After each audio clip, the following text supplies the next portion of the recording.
Yo! I hope some questions come in, because I want to do a question and answer segment every week. That would be nice.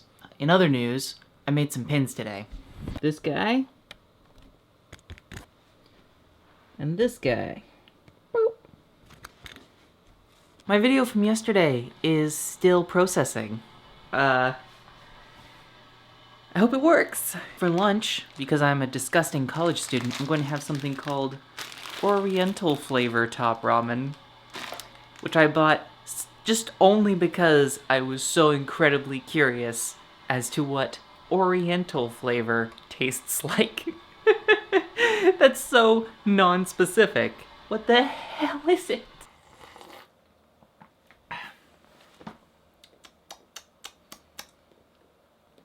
You know what? I don't know what that flavor is.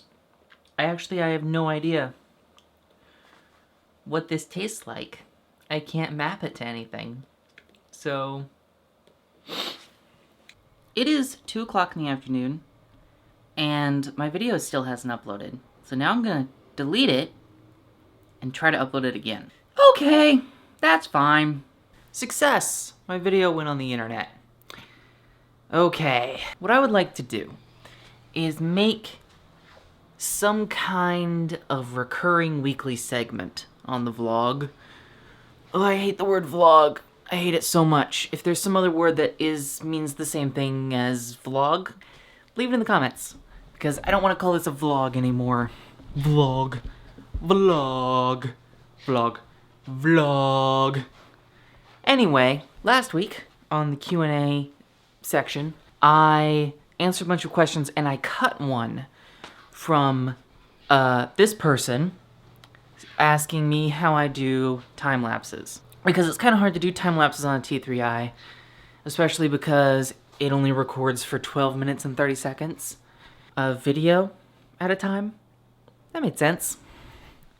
But there's several ways to do it, and I want to talk about that, and I also want to talk about other things that I know about.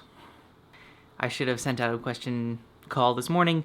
My video should have posted this morning. It's not my fault. I forgot my little notebook at home. Hang on. Do you see that snake?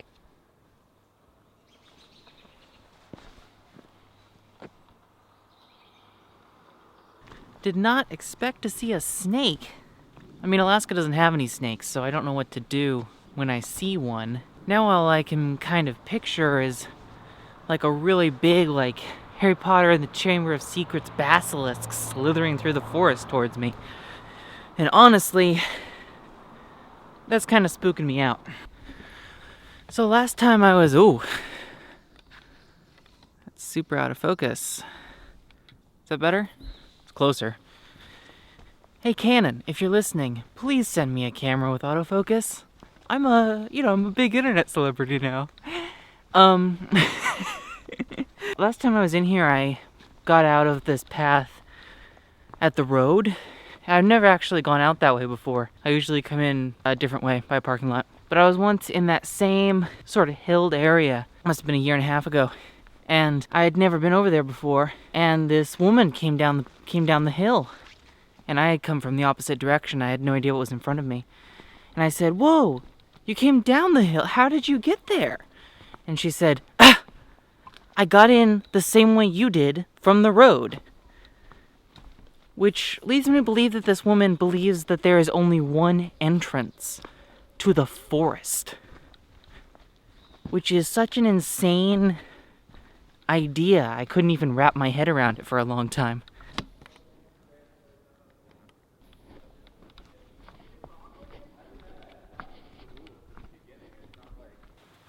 One of the tricks to these is finding somewhere that looks cool, but where my phone still works.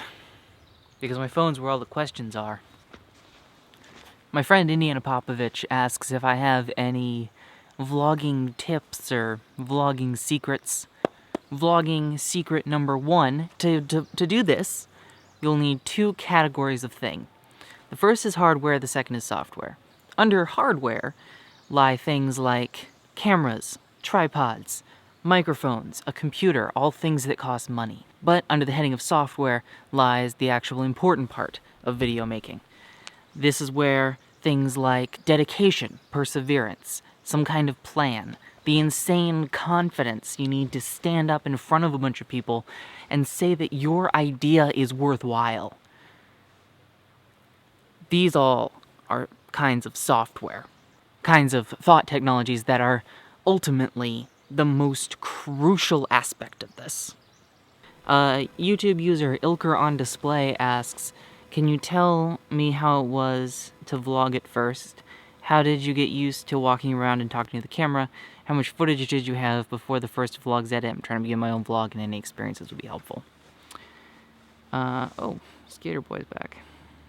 How did I get used to walking around holding a camera? I never have. I am still super uncomfortable with it. Every time someone walks by on the path behind the camera here, I stop it and talk to whoever it is because I'm super embarrassed. I don't know how much footage I have before my first vlog's edit. I mean, there's older stuff that is pre-daily vlog. It's like just trying to record my day. I also did an earlier project called The Trip, which you can't find anymore because of music issues. Well, another reason I record my own music now, where I film like this trip that my dad and I went on, and I would publish a video every week of the next day in the process, pretty much. And yeah, that took forever. I had just hours of video, and I was editing it without knowing any keyboard shortcuts, and it just took forever. But now I probably have about the same amount of video, but I know keyboard shortcuts, and I can go really fast. So that's not as much of an issue. Honestly, if you're trying to start your own vlog, just kind of start. You're not going to be comfortable with it unless you've done it a bunch. I mean, I'm standing here on my own, and I keep stopping the video every time someone walks by on the path, because I'm just so embarrassed. It's just silly. There's two ways you can do time lapses on a Canon T3i. The first one is what I would technically call a hyperlapse, which is taking a very long video and speeding it up. Now, the longest video one of these things can record is 12 minutes and 30 seconds, but if you're recording yourself, or if you're nearby, you can just notice that it stopped recording and press the button again. It's not that difficult. Hi. Yeah, I really did pick right next to the path. You can't even see it, but there's people always walking around behind the camera. Experiments in public humiliation, right? Yeah. So if you're recording 12 minutes, it stops, you can just press record again. Doesn't matter. It doesn't change anything, because when you speed it up, that little clip jump you can't see it. But the second way to do a time lapse is the actual way to do a time lapse. And on Canon T3i's, you can't do it without an extra piece of hardware called a intervalometer, or like a remote. This thing is a little tiny, basically just a circuit board with a battery attached to it inside of a plastic case. All it does is time things. You plug it into the side above the microphone with this really weird looking little cable. It'll take a picture when you press the button. Or you can set this little readout here to take a certain number of photographs at a certain number of intervals from each other. You can change the length. You can change what number of photographs it takes. Things like that. But at the end of that, you have a ton of images, which are hard to turn into frames of video. Now, there's some stuff, for a long time, I tried to figure out how to do this in Photoshop, which I couldn't eventually figure out how to do. If you have Bridge, there's somehow you can do it, but the easiest way I found is using Final Cut Pro, which is the editing software I use. Your editing software probably has a similar function, but you take all the photographs, and you drag them into the timeline, and then you select them all, and go Control D, which changes the duration of the selected items, right? You Control D and then say 1 frame. So everything that you've selected is now 1 frame long, and that just super easily turned it into a time lapse. And in this second true time lapse system, because you're taking photographs and stringing them into a thing later on, you're only limited by the battery in your camera. And if you're shooting like out the window of your house, you can get like little adapter things to plug your camera into the wall so the battery doesn't die. And then it could just take like a photograph every minute for, 12 hours if you want. And that's what I would recommend a lot more, rather than hyperlapses, even though hyperlapses are really easy to do if you're just like waiting for the bus and watching the clouds go by, which is mostly what I do. Hyperlapses are the videos that sped up, are also what your iPhone does. Like if you have an iPhone and you set it to time lapse, it actually just takes a really long video and speeds it up. So that's that. Okay, let's see something else. I really did not pick a spot where my phone works. Renee Yoxon. That is a French name. I am just gonna say it. Renee Yoxon. Hello, Renee. Says, how do you make a narrative out of every day of your life? I find many of my days lack the narrative structure that would support a vlog. Maybe this doesn't matter? This is actually pretty interesting, because while every day lacks like a solid narrative structure to it, it also has a sort of built-in narrative structure.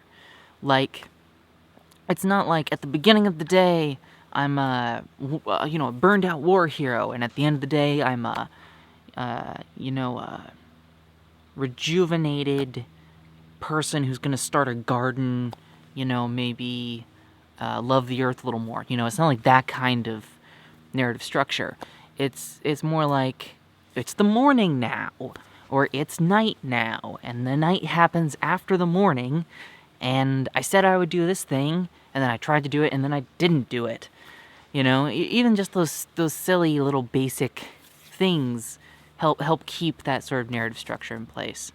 To the point where I don't even really think about it. It's just like, film a bunch of things that happened, throw out the ones that are too boring, unless the vlog's about doing the laundry, which is actually some of my better camera work has been in vlogs that were just about doing the laundry, So yeah, some stuff has just sort of a basic narrative structure to it that is separate from that idea, that like writing idea of character development or whatever.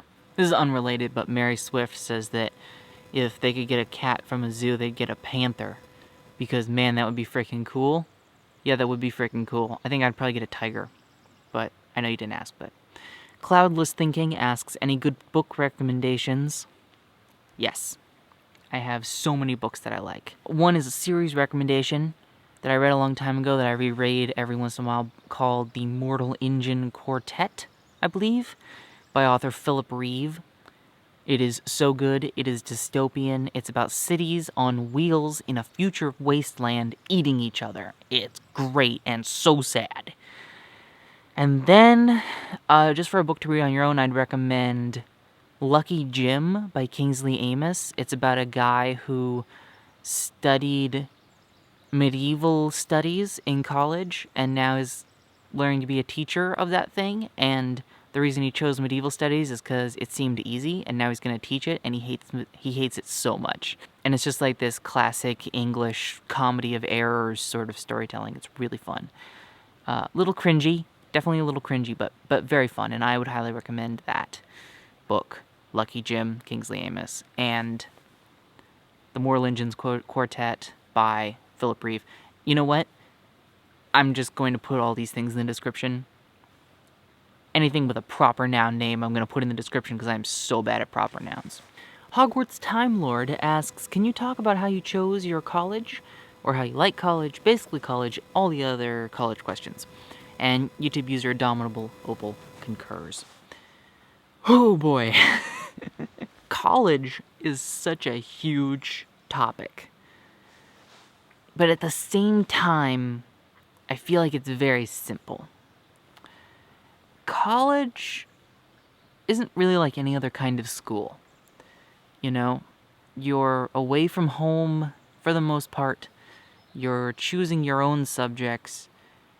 At least in my case, I'm going to hippie school, essentially. So there aren't any grades, it's all just pass, fail. But I chose this one specifically because of who I am. I'm a homeschooled guy from Alaska, So what I wanted was a college that was, more open, less structured, more about reading than about tests, and somewhere that's kind of like Alaska, at least similar enough that I wouldn't get too homesick. And honestly, this is pretty great, right? This is like Alaska turned up to 20. It's like the nicest forest I've ever been in, and I really enjoy that. And the school itself, Evergreen, if you want to look it up online, is all about, mostly it's all about like conservation. I would have much preferred more film classes. I think someone on the path just noticed me. No, I think they're looking for mushrooms. I guess that's the sort of thing that happens here. Anyway, Evergreen itself is much less structured, more similar in theory to a homeschooled environment. Oh, he picked up a log. It's weird. You can't see any of this because it's all behind you, but I really enjoy how there aren't like tests, but every person who asks me this question has a different background and set of experiences. Like, maybe you're probably not a homeschooled kid from Alaska, unless you're one of my friends from Alaska, in which case, hi. But if you're from school, maybe you want to go to one that there are tests. Maybe you're a business major. Maybe you're something like that. I would recommend asking yourself very seriously if the thing that you want to study requires that you go to college, or if you're just sort of killing time before adulthood, and how much money you have to do that in. Because everything is pretty much measured in terms of money. College is crazy expensive. So exceptionally expensive. In America, at least, it's just crazy expensive if you are from one state and you go to college in another state, which is what I'm doing. And while I wouldn't go back and not do this, I've been having a great time and I'm learning a lot. Obviously, it's not the right answer for everyone. And I would just make sure it's the right answer for you. You know? I mean, if you're going to be an engineer, obviously you have to go to college. This video and all of my videos here on youtube.com/SaveTheCroissants is sponsored by our patrons on Patreon. Patreon is an online website where you can send creators money to keep doing the things that they were already doing for free, while at the same time getting a small perk, kind of like an NPR Pledge Drive. And exactly like an NPR Pledge Drive, there are different perks for members at different levels. There's a $1 level, where you get nothing but my undying gratitude. $5, where you can download all the music that I make and have ever made, and use it in your videos if you want. I'll also send you a pin in the mail if you give me your address. And $15, which seems incredibly high, and that seems like a lot of money, honestly, to send someone every month, where I will type up a letter and send it to you in the mail. I didn't expect anyone to actually take me up on the third one, the letter one, so I'm still working on that. But I do appreciate it, all of you who have donated. And of course, because we're talking about money, if you don't have any money, don't think that you should pay for things that you're getting for free anyway, or simply don't want to, that's perfectly fine. I'm exactly like that. And everything here on youtube.com/SaveTheCroissants and at SaveTheCroissants.com will always be free for everyone forever, except for physical goods like pins and stuff like that, which I sell online, which won't be free because I can't figure out how to do that for free. It's just that our lovely Patreon patrons and our ad revenue does things like keep the lights on and go into a small savings account to hopefully buy one of those sweet-ass drones. That's it. I'm recording this before I've actually ended the Q&A. I'm just waiting, so continuity might be slightly different. Since the majority of you subscribed in the spring, you've probably not seen the ocean I live next to. I'm going to do 2 time lapses, just so you can see the different qualities of each one. The first one's a hyperlapse, the second one's just a time lapse. The photographs all lined up. All right.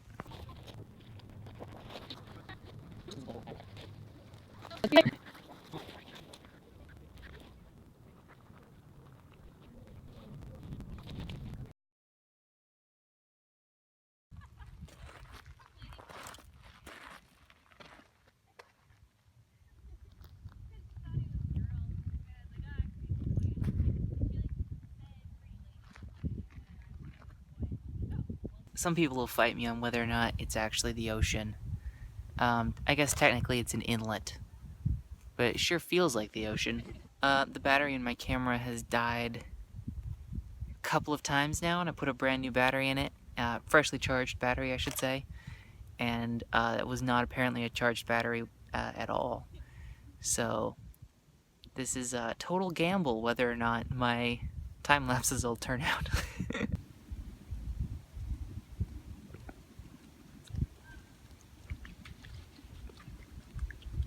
Hazel says she both twisted her ankle and is on the beach somewhere.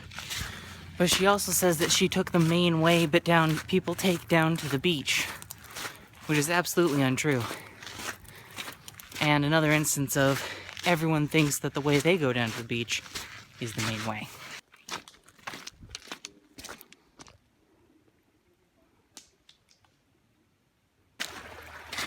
I would stipulate that this isn't the main way people get down to the beach. The way is not only ugly, steep, and treacherous, but every couple of feet, it's just deep pools of mud. Hazel's leg is apparently well enough that she can leave me completely in the dust. Hazel ordered some food for herself and is making me pick it up. I'm gonna eat leftovers, but Hazel gets restaurant food because she sprained her ankle. So. To be fair, it was restaurant food that she paid for. Wow, picking up restaurant food that someone else ordered is probably the best restaurant experience I've ever had.